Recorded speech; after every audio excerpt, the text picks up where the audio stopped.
Bonjour à tous, bienvenue dans le flash d'information. Cissé Cheikh Salah et Marie-Josée Alou, nos sportifs de haut niveau présents aux récents Jeux olympiques 2024 sont à Abidjan en tant que porte-drapeau de la délégation ivoirienne aux Jeux à Paris. Ils viennent d'être reçus par le Premier ministre, ministre des Sports et du Cadre de vie. Robert Mambébegré a tenu à leur dire merci au nom de la nation entière pour leur engagement. Le reportage de Jean-Louis Gbangbo à suivre tout à l'heure dans le 20h.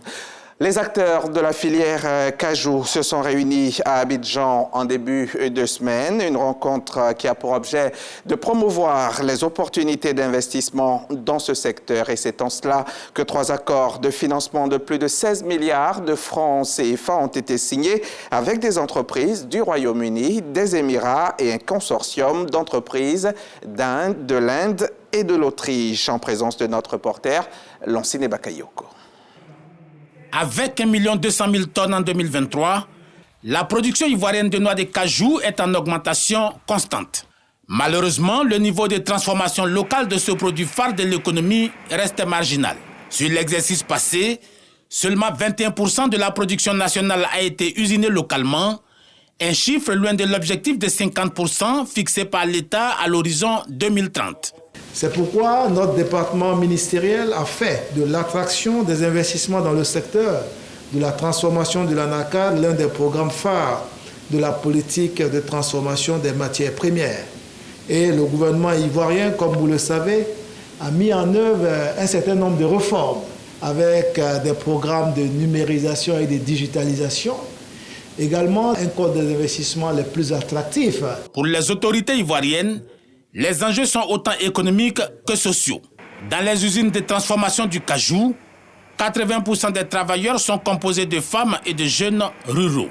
La mise en place également de mécanismes de financement adaptés pour les producteurs via des prêts à taux préférentiels qui ont permis de moderniser les équipements et d'améliorer les infrastructures. Les perspectives s'annoncent prometteuses.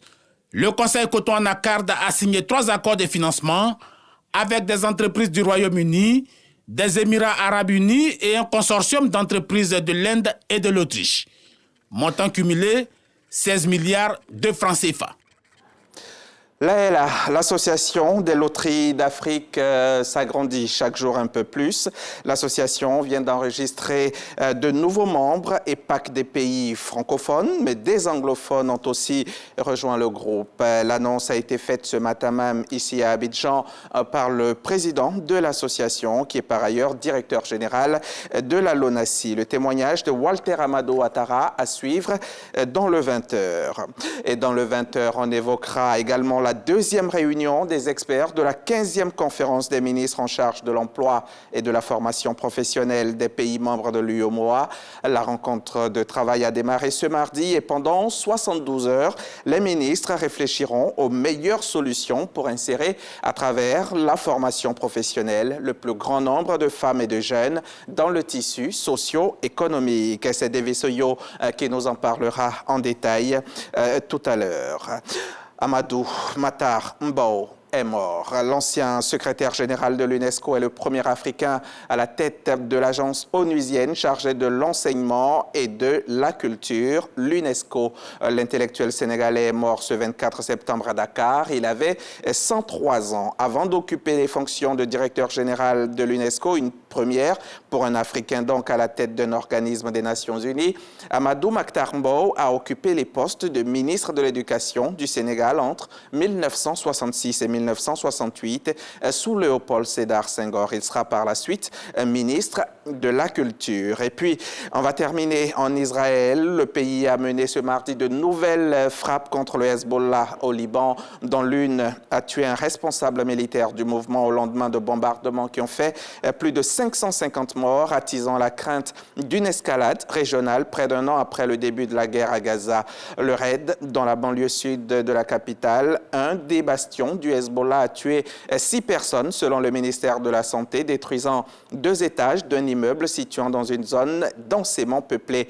Le Hezbollah, de son côté, a dit avoir visé une base militaire israélienne à proximité de Safed, dans le nord d'Israël, avec 2 salves de 90 roquettes au total. Voilà pour le Flash Info. On se retrouve tout à l'heure.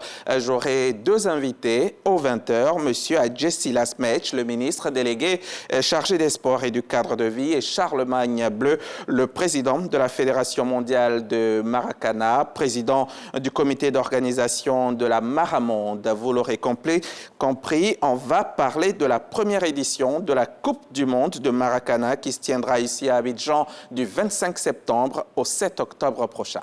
À tout à l'heure, 20h.